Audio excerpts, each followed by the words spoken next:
What is good, y'all? Welcome back to Appreciate Greatness. Today, we're going to be grading NBA off seasons. I wanted to get this out earlier, but free agency isn't really over. It still isn't over. Russell Westbrook still hasn't signed. All signs point to the Kings for some reason. And the RFA stuff has been crazy. We'll see what happens with that. I'm assuming they're all just going to take qualifying offers. No one seems to be on the same page with what they want. So that would be my guess. But we're going to hop right into grading some offseason, starting with the Atlanta Hawks. We're going ABC order, starting with cities. So Atlanta, Boston, Brooklyn, Chicago, I believe, are the first four. Starting with the Hawks, I gave them an A+. They add Kristaps, Nickeil Alexander-Walker, Luke Kennard, Asa Newell, and a 2026 first, while only losing Clint Capella, Karis LeVert, Larry Nance, Terrence Mann, George Niang, and David Roddy. Adding Kristaps through a trade is big. It gives you the ability to play through him and not have to have Trey just being the whole offense.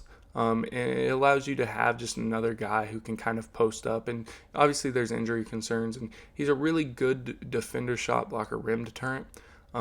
So I think that really helps them and comes into play. Nickeil Alexander-Walker, I loved it. 4 years, $62 million is the contract. And he's just another guy who's a great defender, versatile, can kind of play or can kind of guard the 1 through 3, and gives you just another option besides Dyson to really lock down a guy coming off the bench. Luke Kennard, you can never add too much shooting, and Luke Kennard is a really fun shooter, but he also is a really underrated playmaker. Asa Newell, kind of that John Collins type of player, or projects to be kind of that John Collins type of player. And then you get an unprotected first from the Pelicans. Who knows what that'll be next year? I think this is a really well done offseason. You finally move on from Clint Capella. I no notes. I think it's an A+. Boston Celtics, I gave a C+. They're in a really hard, tough situation, so I do think they did well with what they had and the abilities that they had to make these trades. They add Anthony Simons, George Niang, Luka Garza, Josh Minot, Hugo Gonzalez, Amari Williams, Max Shulga, while losing Drew Holiday, Kristaps, Luke Cornett, and J.D. Davison. Again, you have to trade Drew, you have to trade Kristaps to make money work, really.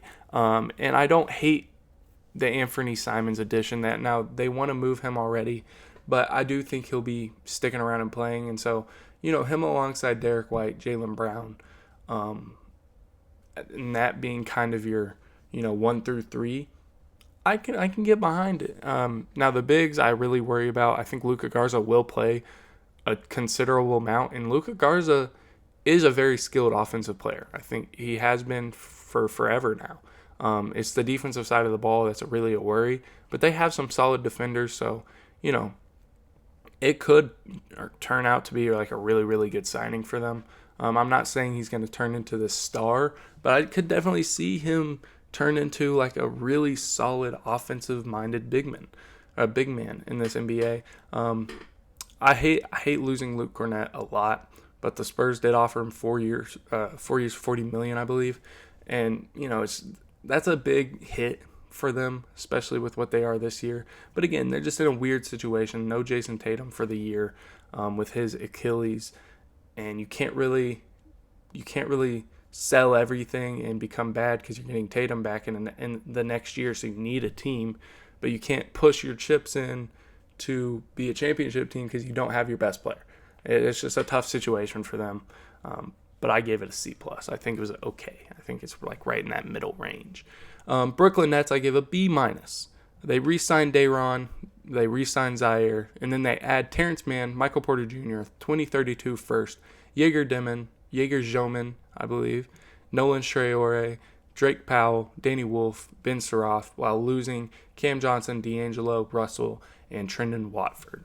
Obviously, the Cam Johnson, Michael Porter Jr. trade, I think it's a success for the Nets. You get a pick in 2032 when Jokic is going to be very old. You don't know what the Nuggets are going to look like by then.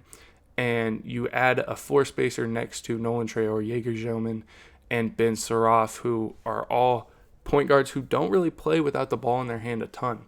Jaeger, I do think, has potential to develop a jump shot because of how beautiful it is. Nolan Traore has shown signs of just really great pick and roll feel. Drake Powell, really good off ball player, really good catch and shooter. Terrence Mann is just a guy to run out there. But a B minus. I really like their draft a little more than most. I think giving Danny Wolf some free reign as a rookie is going to be good for him and good for the team to just see what he has. And then you don't lose much else outside of the Cam Johnson trade and D'Lo and Trendon Watford. So I do think this is a successful offseason and a B minus for the Brooklyn Nets. The Charlotte Hornets I gave an A to. They re-signed Trey Mann for 3 years, I believe $52 million. Add Colin Sexton, Spencer Dinwiddie, Pat Connaughton, Mason Plumlee, a 2029 first, Con Knipple, Sion James, Ryan Kalkbrenner, Liam McNeely, while losing Vasilije Micic, Yusuf Nurkic, Josh Okogie, and Mark Williams. I thought the Hornets executed this offseason perfectly. Charles Lee is trying to build a culture and establish a culture in Charlotte. And you go out and you pick up Colin Sexton, who is just this pit bull culture builder, fits really well. Sion James, kind of that same type of player. Sion can do really anything for you, especially if the jumper is real. Con Knipple, connecting playmaker, really great shooter. Ryan Kalkbrenner was one of the best college big men we've seen in the past decade. 3-time Defensive Player of the Year in the Big East. One of the best rim finishers in all of basketball. And has some stretch potential. Liam McNeely I'm pretty low on. But adding him, he's a pretty solid shooter. I do love what the Hornets did. Just building a culture, making the Mark Williams trade. And trying to get LaMelo and Brandon Miller this solidified, core. And I think that's really important for young superstars, or a young superstar like LaMelo and a young supporting piece like Brandon Miller. Excuse me, I'm sorry. My voice has been wingery all day. Gone in here and gone in here. I was able to keep it for an hour. But anyway, Chicago Bulls, I gave a D+. I continue to just be so disappointed every offseason in the Chicago Bulls. They re-signed Trey Jones. They add Noah Singe, Isaac Okoro, Lachlan Ulbrich, and they lose Lonzo Ball. They trade Zoe for Okoro, obviously. They had a chance to get picks for Zoe. They don't. They take Noah Singe, who doesn't have an insanely high ceiling like most guys who I feel like are 6'11" and kind of a uber forward. But he does have good defensive potential. He has star indicators in the free throw rate, in the transition scoring, but he doesn't do anything with the ball. Everything comes from pick and roll, cuts, transition. So he's going to be a really, really good or really, really solid role player at best. Maybe a really, really good role player at best. But I do project him to probably just be this solid role player for them, which isn't the worst thing to pick at 12. I don't believe in the jump shot coming around, but if you can get it to 33, 34%, then you have something a little better. But I think they could do so much better. And they I don't know. It's just been year after year of not making the right moves. So that might be what makes me give them a D+, but D+, and I don't care. Cleveland Cavaliers, I gave an A-. This is a team who's really close and competing for a championship next year. They re-signed Sam Merrill. They add Alonzo, Larry Nance Jr., Tyrese Proctor, Salou Niang, and they lose Ty Jerome and Isaac Okoro. I think Lonzo is going to be a really, really great fit for their big men, for Evan Mobley especially, running the court, and Lonzo hitting. I can just see it now, the hit-aheads to him and the hit-aheads to Dono, just like Dono was Zach LaVine, I think Zoe's going to be a great addition, and he's a really good defender. And I do think, they've been looking for a guy who can play the three. I wouldn't rule Lonzo out of that spot. I think he's a great catch and shoot shooter. He's a really great defender. He can guard multiple positions. He's 6'6", got a good body type. I think that there's more of a chance that he plays the three, especially come playoff time, than people would imagine. But I do think he'll start off the bench, start as that backup point guard. Larry Nance, I think, is a really solid role player at this point in the NBA. in his NBA career. Good defender, just kind of does the dirty work as a big, and that's what you can ask for a backup big. Tyrese Proctor, a pretty solid pick. I do like him a lot more with the Cavaliers than I think any other team. And I do think he's going to get a good amount of run. And then Salou Niang, don't have much to say there. A- for the Cavs. Moving to the Mavs, A+. Now, you're probably like, what? How? They re-signed Dante Exum. They re-signed Kyrie. They add D'Lo, Cooper Flag, Ryan Nembhard, and only lose Spencer Dinwiddie. Obviously, a lot of luck involved in this A+. You get the number one pick, so you get Cooper. But they also, Ryan Nembhard is no slouch. Ryan Nembhard is going to be an insanely good NBA player immediately. They probably won't play him immediately. Might take him a year. But once he plays, he's going to be awesome. He's going to be so fun to watch. And he might be a guy who can slide Kyrie to the 2, excuse me. And we've seen Kyrie not really be a 1 at this point in his career. And D'Lo coming off the bench, I think, is a really nice addition to this Mavericks team, who's probably going to need more scoring. And he can give you a couple nights a year where he's just on fire. And you only lose Spencer Dinwiddie for that. So A+. Back-to-back of them, as a matter of fact. Denver Nuggets, I gave an A+ as well. They add Cam Johnson, Bruce Brown, Tim Hardaway Jr., Jonas Valanciunas, and lose Michael Porter Jr. and Dario Saric. Now, I could bump this down to an A because of the way it seems like how good it seems they think Jonas Valanciunas is. He's pretty not good. He's pretty bad at this point in his career. He's not a good defender. He doesn't do much offensively. You can't run him like a Jokic. It's just not going to work. But I do love adding Tim Hardaway Jr., just a guy who he shot, I believe, 38% last year, starting pretty much every game for a playoff team. Bruce Brown, and now you have the Jokic factor for Tim Hardaway Jr. Bruce Brown, we've seen play off Jokic before, pretty much for the same exact Nuggets team, at least the same core. And so I really love that addition. And then obviously Cam Johnson, just one of the best shooters in all of NBA, has such a great feel for how to get open, where to be cutting. And he's just such a perfect fit for Jokic. And it's just a beautiful, beautiful offseason for the Denver Nuggets. The Detroit Pistons, I gave a C+. They re-signed Paul Reed. They add Karis LeVert, Duncan Robinson, Chaz Lanier, and they lose Simone Fontecchio, Tim Hardaway Jr., Dennis Schroeder, and Lindy Waters. I do think that losing Dennis Schroeder is a big part of why I gave this a C+. Obviously, adding a whole bunch of shooting after losing Tim Hardaway Jr., I like that. I don't think Duncan Robinson I don't think people fully understand how much better he's gotten since the Heat runs. He's really rounded out his game. He's not a good defender by any means, but he's rounded out his game. Karis LeVert, same type of way. I mean, since his Nets days, he's really rounded out his game, became a much better do-it-all guy. I do like the Chaz Lanier pick. I think he's a little more than a shot maker even.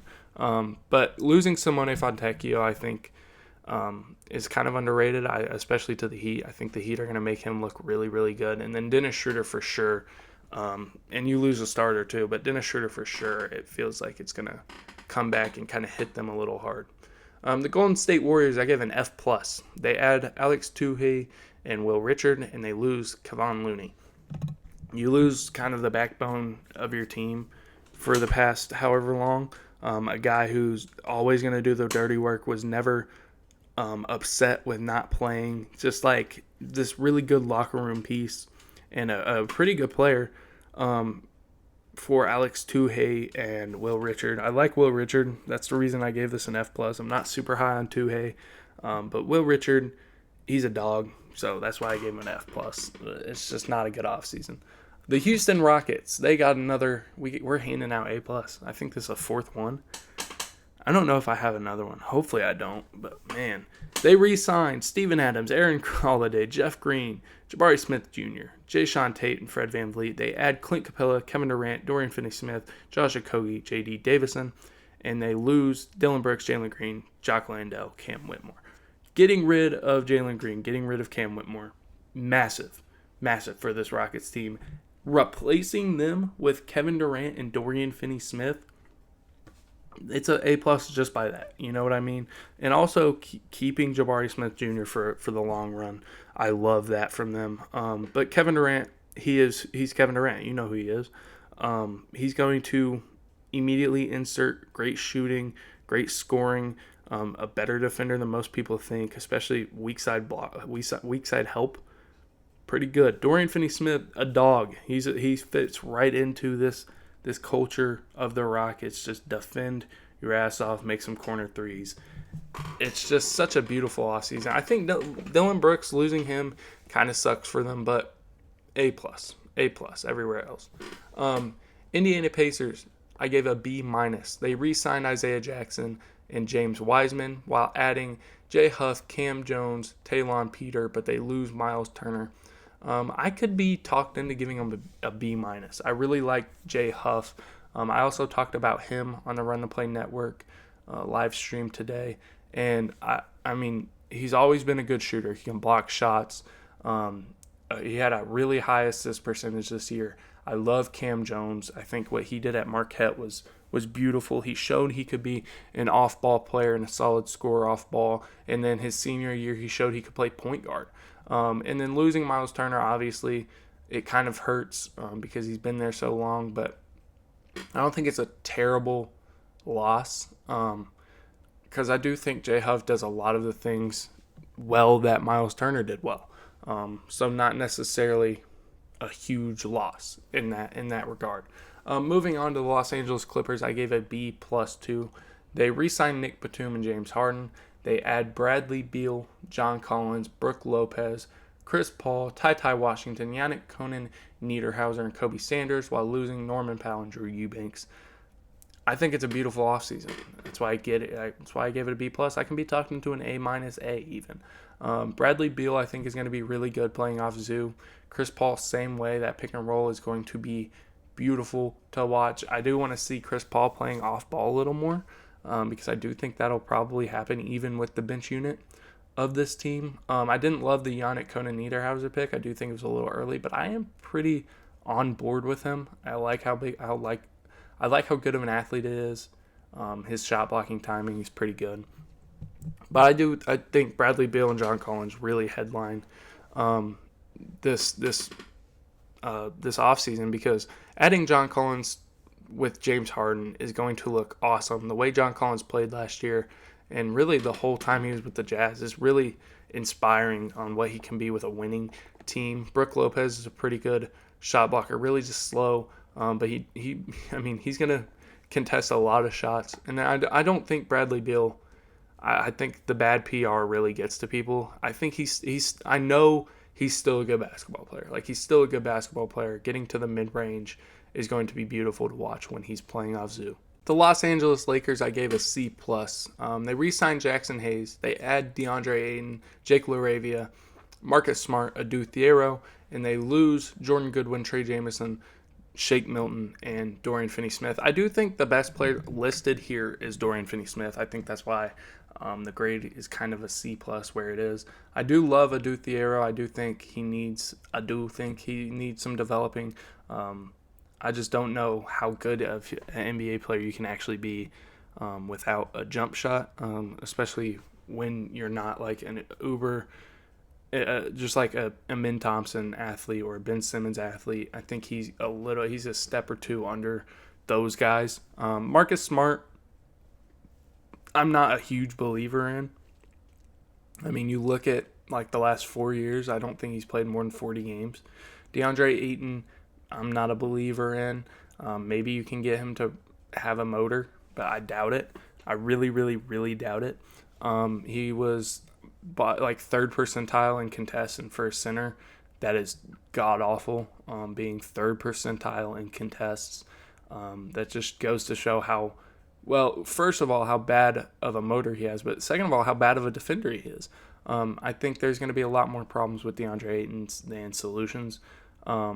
Jake LaRavia I do really like, though. I really like Jake LaRavia. He's a wing who can kind of do everything. If you close out too long, he can take you off the bounce. He passes well. He shoots well. He defends well. I think he's just a really, really solid wing who is going to help the Lakers. But The other moves I just don't love. C+.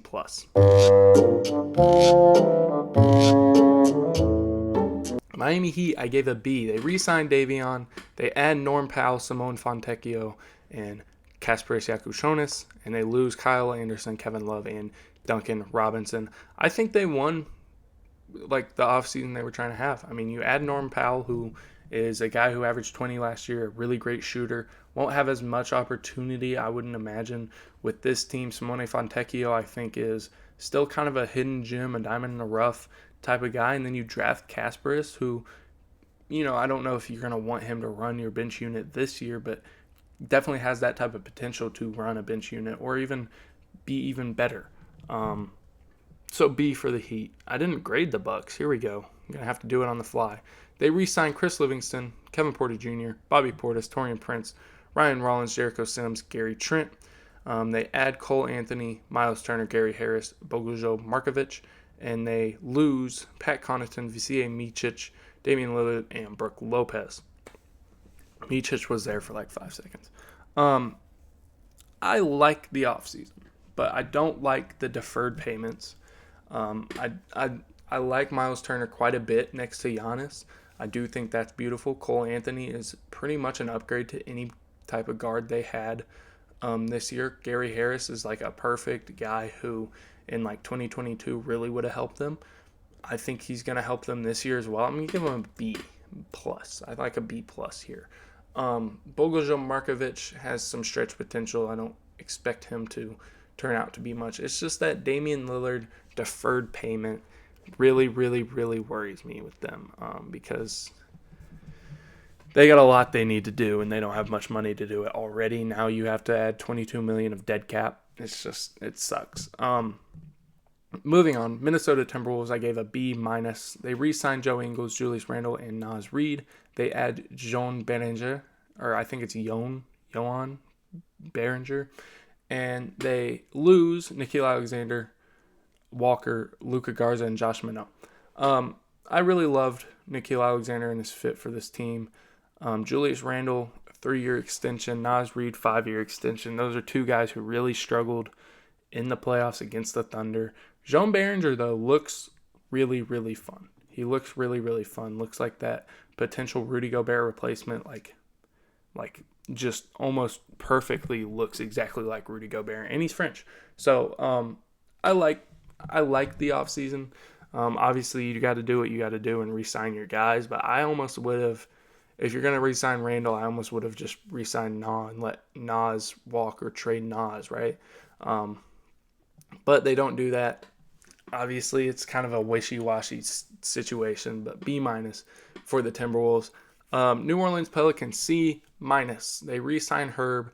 They add Sadiq Bey, Jordan Poole, Kevon Looney, Jeremiah Fears, Derek Queen, Micah Peavy, and they lose C.J. McCollum, Bruce Brown, Kelly Olynyk, and then that 2026 first we were talking about. I don't understand the direction here. I don't know. You really have a logjam now with Jordan Poole, DeJounte Murray, Trey Murphy, all of these, Jeremiah Fears, all of these guards, and then Derek Queen, Kevon Looney, who else? Zion. Who's the other center? They have another center that I really like there. Yves Missi. I don't know about really like, but he's there, Just a lot of log jams. And then you don't really, other than Sadiq Bey, you don't add a lot of wing depth, which, they used to have a lot of. Now it's just kind of, a lot of guards and forward centers. It's just a really interesting team, and you trade for Derek Queen, who, what is his fit at all? When will he play? I don't know. It's just so weird. It's so weird. That's why I gave it a C-. It just doesn't really make sense. There doesn't seem to be a lot of direction. So moving on.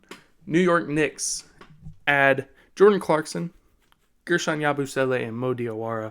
I love it. You don't really lose anyone, and you add a really good bench scorer who has been a bench scorer for a while, who doesn't do anything else, and Gershon Yabusele, who was starting a lot of games for the Sixers and proves to be a pretty good NBA player last year, can stretch the floor, can be a really good role man, passes pretty well. A- for the New York Knicks, pretty simply. Moving on to the Oklahoma City Thunder, my favorite team. Shai Gilgeous-Alexander signs 4-year extension, re-sign Chet, re-sign AJ, re-sign Jalen Williams, re-sign the other Jalen Williams, add Thomas Sorber, only lose Dylan Jones, A-. Just locking in your guys, locking in your core. You're not going to have money issues until like 2030, 2029, and there's going to be a new salary cap, and then the next year you get a new CBA, so you're probably not even going to have to pay the repercussions of the second apron. Like, just a beautiful job. And then you add probably my favorite center in the draft last year, maybe second, Thomas Sorber, who really great short role player, really good feel, great shot blocker, insane defender, insane wingspan, just does it all. And really probably is going to be the Isaiah Hartenstein replacement in a year or two. It's just a beautiful, beautiful job by the Oklahoma City Thunder. A-. Moving to the Magic, they re-signed Paolo, they re-signed Mo Wagner, They add Desmond Bane, Jace Richardson, Noah Pinda, Tyus Jones, and they lose Cole Anthony, KCP, and Gary Harris. I didn't grade this one either, so we're going to talk through it. They've always needed shooting in guard play, and they get a really great one in Desmond Bane, but I do worry about these contracts of Paolo, Bane, and Franz, because it's not like the Thunder where you've already had success and they're still super young and improving, right? Bane's contract is pretty large. Now, I do think they'll get out of all that trouble, like the second apron trouble, but it's just going to be hard to continue to build a team out with kind of this much money on the books between three guys. And Franz and Paolo haven't had a ton of success together yet. I do love Jace Richardson. I love that addition. Do it all guy. Whatever you need him to do, he can do. Did that at Michigan State. I do worry a little bit about like the on-ball stuff, just a little bit. Noah Pinda could potentially become, especially with the Magic, a really good 3-and-D guy. I don't like the offense at all, but he's a bulldog defender. Tyus Jones is Tyus Jones. Like, okay. I'm going to give it a B. I like the Bane trade for what they need. I don't love it money-wise, and that's why it gets a B. Philadelphia 76ers, I gave a C. They re-signed Justin Edwards, re-signed Eric Gordon, re-signed Kyle Lowry. They add Trendon Watford, VJ Edgecombe, and Janai Broome, but they lose Gershon Yabusele, Jared Butler, and Ricky Council. I think those three guys they lost are really, really great role players who you could keep for cheap, and it would be beautiful. Instead, they lose all three of them. They do add VJ Edgecombe, which pushes this to a C, but if we take VJ out of the equation, even though I do love Trendon Watford, Janai Broome is what he is, I'm probably giving this an F+, right? But C because you do luck into VJ Edgecombe, and this is the first time the Sixers have really had that defensive stopper, defensive-minded two-man, and I think that's going to be really, really fun for them. Phoenix Suns, I gave a D+ to. There's a lot to read here. Let's go. They re-signed Devin Booker and Colin Gillespie. They add Jared Butler, Dillon Brooks, Jordan Goodwin, Jalen Green, Nigel Hayes-Davis, Mark Williams, Kaman Malawach, Rasheer Fleming, and Kobe Brea. They lose Bradley Beal, Kevin Durant, Tyus Jones, Cody Martin, Vasilije Micic, Mason Plumlee, and Ty Washington. Now, I do like a lot of what the Suns did here. But the reason they get a D+ is because of how bad I thought the Kevin Durant trade was, especially with some of the offers that they apparently got swirling around. They could have gotten a lot better for Kevin Durant than what they did. They also gave up a first for Mark Williams and then drafted Kaman Malawach and then gave up a first for Mark Williams, or maybe that was backward. One of the ways that happened. I do love Rasheer Fleming. I do love Kobe Brea. I talked about Kobe Brea today as well. I think just he's the best shooter in the draft. He's probably coming in the NBA and being one of the best shooters in the NBA immediately. But this is a lot of a load for Devin Booker to have. I do like Jalen Green. I hope they play faster. I said I like Jalen Green. I like Jalen Green in a faster environment, and I hope they do play faster than what the Rockets did. Dillon Brooks is obviously a really, really good defender. Nigel Hayes-Davis, I'm going to dive into, and I'm probably going to make it a video of my dive into watching some EuroLeague games and figuring out exactly what he's going to be for them. Mark Williams and Kaman Malawach, I think, are going to iron sharpen iron out there. Pretty much the same player, the same type of like wingspan, blocking shots, dunking everything, lob threat type of guy. But the Kevin Durant trade really just makes this a D plus for me. Moving on to the Portland Trailblazers, I gave a B. You add Drew, Dame, Blake Wesley, Hanson Yang, and you lose Anthony Simons and DeAndre Ayton. I don't know why I give this a B. I might push this thing up. Let's give it like an A. I think this is an A. I mean, you get two guys who can really help the development of Scoot and Drew and Dame. Walk him through what it takes to be an NBA guard offensively and then defensively, right? And you just have a lot of great vet pieces. You add a lot of great vet pieces. You have Drew, Dame, Jeremy Grant already. And just getting Dame back into Portland is so fun. But I also love Hanson Yang, especially next to Donovan Clingan. If that's going to be what they do. Yang is a really great passer. He hits cutters really well. Playing alongside like Shaedon Sharpe could be really fun for him. Maybe it is a B. I like a B actually, because it's not like this isn't an overwhelming type of offseason. It's really they're leaving it up to their young guys to show and take a jump, and I like that. I do like that. Sacramento Kings, B-. They re-signed Doug McDermott. They add Drew Eubanks, Dennis Schroeder, Dario Saric, Nick Clifford, and Maxime Reynaud, while losing Jake LaRavia and Jonas Valanciunas. The reason I gave them a B-, even though I don't necessarily like their offseason, they added talent in Dennis Schroeder, who's a really good player. But they also got Nick Clifford and Maxime Reynaud, both of which picks I believe is a steal. Nick Clifford is going to be a really, really good NBA player. Might be able to start out of the gates. He's so good. Can do it all guy. I think of him as a mini Cooper Flag, and a little older. Maxime Reynaud is going to be a guy who takes some more time to develop. There's a jumper in there, but just an uber athlete at 7'1", right? And I think that kind of fits the NBA right now, and so I really love the Kings draft. I didn't love their offseason, or their free agency, so I gave them a B-, kind of settled in the middle. I really lean more toward loving their draft than hating their free agency, so that's the B- grade. I don't love that you lose Jake LaRavia, though. Almost done here. San Antonio Spurs, I gave an A. They re-signed Jordan McLaughlin. They add Luke Cornett, Kelly Olynyk, Lindy Waters, Dylan Harper, Carter Bryant, and they lose Malachi Branham, Sandro Mamu, Chris Paul, Blake Wesley. Obviously, lucking into Dylan Harper, also taking Carter Bryant. That rookie duo, one of my favorites in the NBA. Carter Bryant's just such a dog who kind of has that mentality of whatever this coach wants me to do, whatever my team wants me to do, I'm going to do it. And I don't think that can fail in the NBA. Dylan Harper is just insane at getting to the rim. Now, if I had known about the Fox extension when I actually graded this, I'm probably giving this a B now. I'll give it a B+.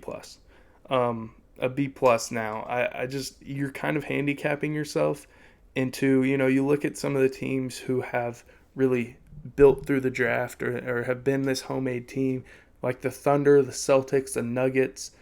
Outside of that, I can't really think of any. Those three teams, though, specifically, they didn't go and trade for a guy and then pay him, right? They stayed super, super patient. Even when the Thunder were 40-42, had a coming out season, they didn't trade for anyone at the deadline. I think they got Dario Saric. And then after the 40-42 season, they go on. They're the 1 seed. Don't do anything at the deadline. Stay patient. Lose in the second round. Still stay patient. Boom. Caruso. Boom. Hartenstein. Now we make that playoff push, right? Spurs kind of, hustling the timeline a little bit, which I don't love with the De'Aaron Fox thing, but I do love Luke Cornett. I think he's a really good rim protector, just such a solid backup big. Kelly Olynyk adding some stretchability. I mean, imagine Luke Cornett. Imagine Kelly Olynyk and Wemby running the 4 and 5 together. Lindy Waters is a really good shooter. And then again, Dylan Harper, just such a fun rim presence, getting to the rim. All right, we're moving on to the Toronto Raptors, who I gave a C+. They re-signed Jakob Poeltl for a lot of money, 4 years, $104 million. You add Mamu, who I really like, Colin Murray-Boyles, who's a really fun defender, and Elijah Martin, who's a really fun defender. It definitely looks like they're taking, they're finding their path, and they want to really just be this great defensive team, which I do like, finding some direction. I do like Colin Murray-Boyles. I just don't know how he fits with the Raptors, And then the Poeltl contract is just so big, so I kind of stayed away from giving it a high grade. Found right in the middle, C. We'll give it a C instead of a C+. I like that. Utah Jazz, I give a B-. They add Kyle Anderson, Kevin Love, Yusuf Nurkic, Ace Bailey, Jean Tonje. They lose John Collins, Johnny Juzang, Colin Sexton, Jordan Clarkson, Jaden Springer. Obviously, Ace Bailey's awesome. I think he's going to be okay. With Will Hardy, I think he's going to maximize Ace Bailey. Kyle Anderson, Kevin Love are, fun old guys, good role players. Yusuf Nurkic, kind of the same thing. You just have a whole bunch of older guys who can, help in development, but also you might be able to flip at the deadline, right? Kyle Anderson especially, I think you can probably flip. Then you also draft John Tonje, who's decent. There's not much special with him. And then last but not least, for sure, Washington Wizards re-signing Marvin Bagley, adding Malachi Branham, CJ McCollum, Dylan Jones, Kelly Olynyk. Oh, he's not there anymore. They traded him again. Blake Wesley, Cam Whitmore, who I think they released Blake Wesley. So Cam Whitmore, Trey Johnson, Will Riley, Jameer Watkins, and then they lose Sadiq Bey, Anthony Gill, Rashawn Holmes, Jordan Poole, Kelly Olynyk, Marcus Smart. I give it an A-. You kind of replace Jordan Poole with Trey Johnson. You take a flyer on Cam Whitmore. You still have a vet presence in CJ McCollum. Malachi Branham has potential to be a really good player. Will Riley, I'm pretty low on, but, I see the vision with. Jameer Watkins, I really see the vision with. Really great defender. And then you take another flyer on Dylan Jones, right? So just taking flyers for a young team, I love it. And then you get a solidified guy in Trey Johnson. I think it was a beautiful, beautiful offseason for the Washington Wizards and for the NBA as a whole. I think it was really fun. If you had fun watching this video, please leave a like and subscribe. I'm sorry about my voice and my throat is killing me right now. But again, please leave a like and subscribe if you enjoyed. I love making videos. I'm working on just stockpiling videos for when I go to college, so that's kind of explains why I've been silent for a while. But I love y'all. Thank you for watching, and I'll catch y'all. Peace.